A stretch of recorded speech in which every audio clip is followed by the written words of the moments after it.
these concepts are so easy. It's like design your life around nature. But the practicality of this, you guys, the practicality of people that are deep in the machine, let's just say living on Fifth Avenue in New York, but yet their soul is coming alive to this message. How does that change begin?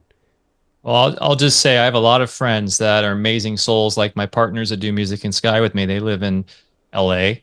Once again, it comes down to resonance. It comes down to the power of thought, right? And how we create our reality. And so you can be on Fifth Avenue and head down to Central Park and be in nature there and engage with the elementals, as Bear was saying, in a way where you can bring beauty back to that city. And once again, this comes down to the hero's journey and the vocation that the contract you've signed for yourself in this embodiment.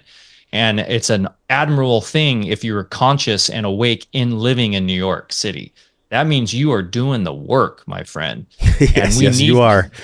And we need people doing the work there if we want that place to heal and come back and not turn into a complete and total deserted area, which it has. Same with LA, same with Chicago, all of these places, because those, in the end, the Renaissance will be in those places. And because in every golden age, you had beautiful cities. You had places that were fully engaged and intertwined, that were cityscapes that had nature flowing through them through divine technologies, right? That were not the death spiral wave of technologies that we have now, which are all explosions, right? Everything's combustion, explosion. It was both. It was, and it was implosion and it was regenerative. And so we've talked about this on AlphaCast since the beginning. Imagine walking through a city with healing chimes everywhere and regenerative, gardens that you can just pick food from, food forests everywhere that's just free for everyone to eat from because it's all natural abundance. And water technologies flowing through that are taking consciousness through that allow you to communicate through water, and getting rid of all of this really crude electrical science and going to the etheric sciences and stuff, and then that leads to cultural blossoming into psychic abilities and all that stuff, because we are a communal person. We are communal. Humanity is meant to be together, not to be off alone in the wilderness. And we're very lucky because we have community here. We've got people that have moved here. We have neighbors that are awesome, and we get to do work parties and hang out and stuff. But due to the nature of the reality of modernity right now, yes, we had to to be able to do the work that we do and deliver the quality that we do with our products, we had to leave the cities for now. But that's not to say those cities cannot evolve back to what they're supposed to be. Yeah, I've felt this quite a bit in my own life, and it's probably what led me to be a personal trainer after athletics. And it was this just unwavering quest that I've always had for the question of, and I felt it ever since I was a little kid, how do I live my life well? This concept of wellness and well-being, it's just been on my heart ever since I could remember. Ever since I could remember that I had a memory, it was this question. And it was always like, well, this isn't the way. There was a part of me that knew very, very young that the way in which I saw my parents living their lives, and even my grandparents, bless them, and they did the absolute 100% best they could with the level of consciousness conditioning that they had. But it would almost be, I wonder how you guys feel about this. Now that we know what we know, it does not make us better than our ancestors. It does make us more aware.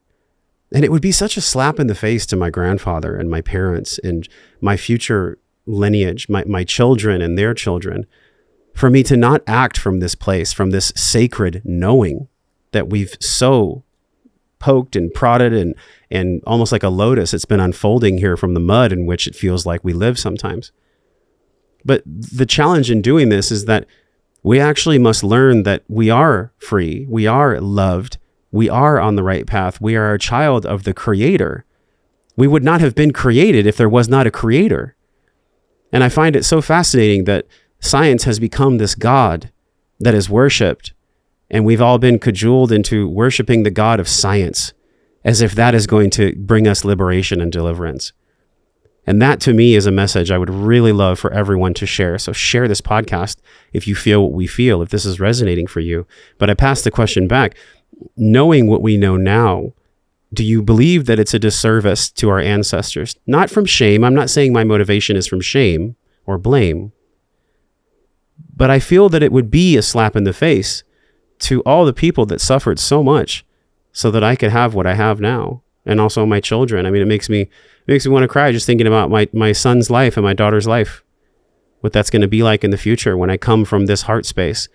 And I imbue that, and I will teach that to them. But how do you gentlemen feel about this? And what are the ways in which you're teaching your children and this movement of Alpha Vedic? What is the resounding call, the fist in the air, not to fight, but to stand for something real again? It goes back to the balance of the polarities again. It's about, in Oriental medicine, we call it the Wei Qi. It's the external yang, where, you have a right to draw your demarcation, and not allow people to traverse into your energetic space if you, don't invite them in. And then at the same time, honoring the inner principle. We're talking on a podcast yesterday how a lot of indigenous cultures are matriarchal, not in a feminist sense, but because that inner core, and the same thing within Oriental medicine, when that inner core is protected, then it will then in turn nurture and regenerate and, continue. So rather than looking at things as individuals from different generations, I think we have to look at things through the eyes of larger cycles. And all of us go through phases in our own life. I look at, past parts of my life and I say, what the hell was I thinking about? But, that's why we play the game. It's an expansion of consciousness. I don't like the term evolution because it connotes kind of a linear sort of concept, where it's an expansive process. And just like maybe the generation before us, we could say, well, they were clueless about certain things. Well, no, that was just a different phase of a larger cycle, and we're all one continuous life form.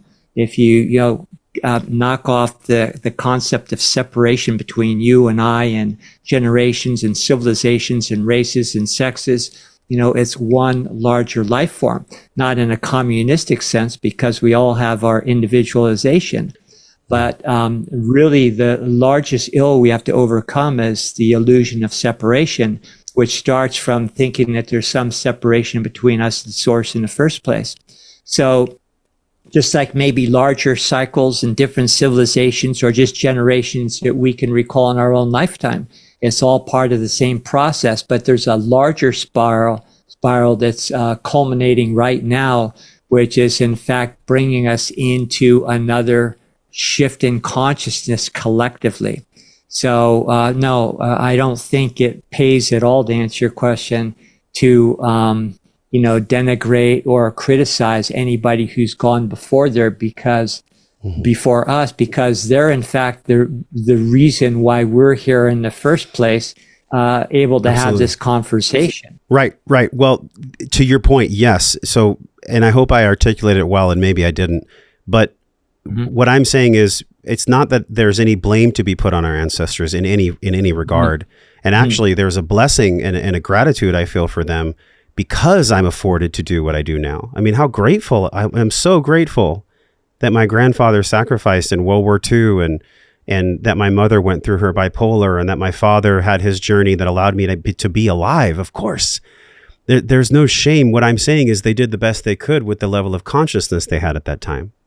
And so as we are afforded this new level of consciousness, again, this is not from an egoic place. Like we just know something that they were never afforded to know. They did. We are the chosen ones. And I don't say that because we're better. I believe that there is connections from the past that make us equal, but yet we find ourselves here where this information is so readily available. And here we are, you guys, talking to people around the world. And so what I'm saying is once we know, the only way to actually evolve is to tap into the part of evolution that's in the etymology itself, and that is love. The word love is baked into the word evolve.